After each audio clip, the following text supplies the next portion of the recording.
Hello viewers, ఈరోజు ఈ వీడియోలో నేను కార్తీక పౌర్ణమి రోజు గుడికి వెళ్ళే ప్రతి ఒక్కళ్ళు కూడా మర్చిపోకుండా తీసుకువెళ్ళాల్సిన పూజా సామాగ్రి గురించి చెప్తున్నానండి. అయితే ఈ సామాన్లన్నీ కూడా ఒక బ్యాగ్లో ముందు రోజే సర్దేసుకొని ఉంచుకున్నారనుకోండి, ఎటువంటి హడావిడి లేకుండా ఏమైనా మర్చిపోయామేమో అని అక్కడికి వెళ్ళిన తర్వాత ఏమైనా మర్చిపోతే ఎవరిని అడగకుండా ముందే అన్నీ కూడా ఇలా సిద్ధం చేసుకొని ఉంచుకుంటే ప్రశాంతంగా పూజ అనేది చేసుకోవచ్చు. ఎందుకంటే ఈ కార్తీక పౌర్ణమి అనే కాదండి, ఏ పూజలో అయినా కూడా మన వస్తువులు మనమే వాడుకుంటే మంచిదండి. పక్కన వాళ్ళని, ఈవెన్ అగ్గిపెట్టైనా దీపమైనా ఏదైనా కానీ పక్కన వాళ్ళని అడిగి, ఆ టైంలో మన దగ్గర లేకపోతే అడిగి తీసుకుంటూ ఉంటాం కదా గుళ్ళల్లో. సో అలా అడిగితే ఆ పుణ్యము ఆ పక్కన వారికి వస్తుందండి. అయితే ఈ పౌర్ణమి పూజ చేసేదే మనం 365 రోజులు. ఈ 365 రోజుల్లో ఏమైనా పొరపాట్లు చేస్తే అవన్నీ కూడా తొలగి ఈ 365 రోజుల పూజ ఫలితం కోసం మనం ఈరోజు దీపం అనేది వెలిగిస్తాము. కాబట్టి ఈరోజు ఎవరిని కూడా ఏమీ అడగకుండా అన్నీ కూడా వీడియో చూసేసి ముందుగానే అన్నీ సిద్ధం చేసుకొని పెట్టుకోండి. ముందుగా పూజ చేసే ప్లేస్లో మనము చక్కగా కడిగి మనము పసుపు అనేది అలుక్కొని ముగ్గు వేసుకుంటాం కాబట్టి తప్పకుండా ఒక బాటిల్లో వాటర్ అనేది తీసుకోండి. అలాగే మనం పూజ చేసేటప్పుడు పసుపు, కుంకుమ, నూనె అన్నీ కూడా అంటుతూ ఉంటాయి కదా. కాబట్టి మనము చీరలకి పూసుకోలేము కాబట్టి ఒక క్లాత్, చేయి తుడుచుకోవడానికి ఒక క్లాత్ కూడా తీసుకోండి.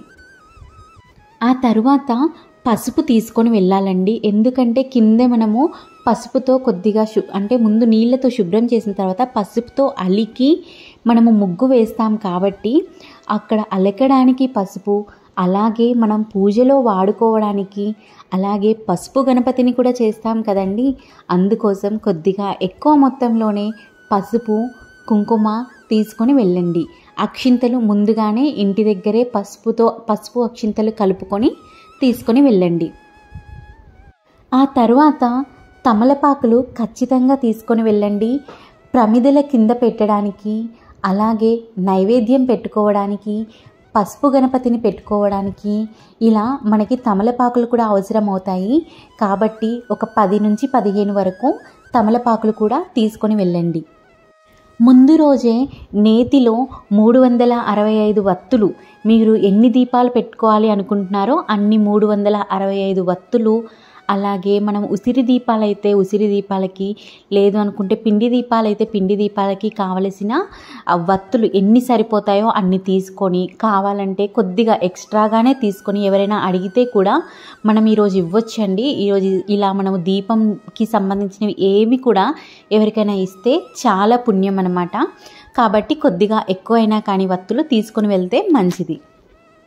తర్వాత వత్తులు వేసుకోవడానికి ఆయిల్, లేదు అనుకుంటే ఆవు నెయ్యి, అగ్గిపెట్టె, అలాగే అగరబత్తీలు, ధూపం స్టిక్స్ ఉంటాయి కదండి అవి, అలాగే పళ్ళు, అరటి పళ్ళు కానీ ఇంకా ఏ పళ్ళైనా కూడా పెట్టుకోవచ్చు.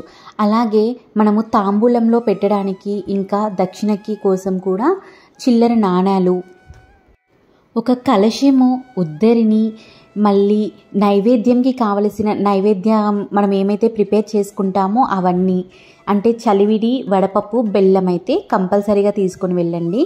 మనం పండ్లు పెట్టినా కూడా ఈ నైవేద్యం కూడా పెడితే చాలా మంచిది.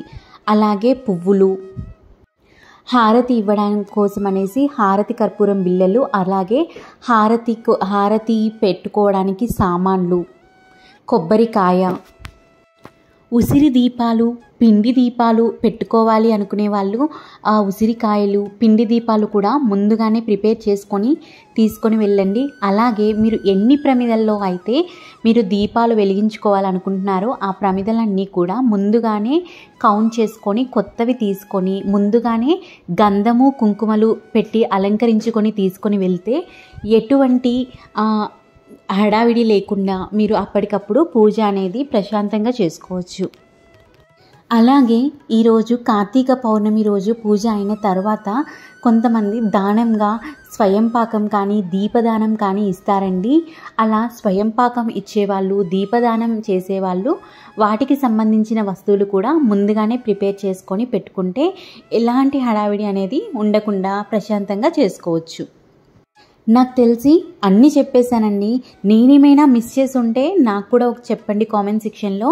అలాగే వీడియో నచ్చితే లైక్ చేయండి, ఇంకా ఎవరికైనా యూజ్ అవుతుంది అనుకుంటే షేర్ చేయండి. అలాగే నా ఛానల్ని సబ్స్క్రైబ్ చేసి పక్కనే ఉన్న బెల్ ఐకాన్ని క్లిక్ చేయండి. Bye bye.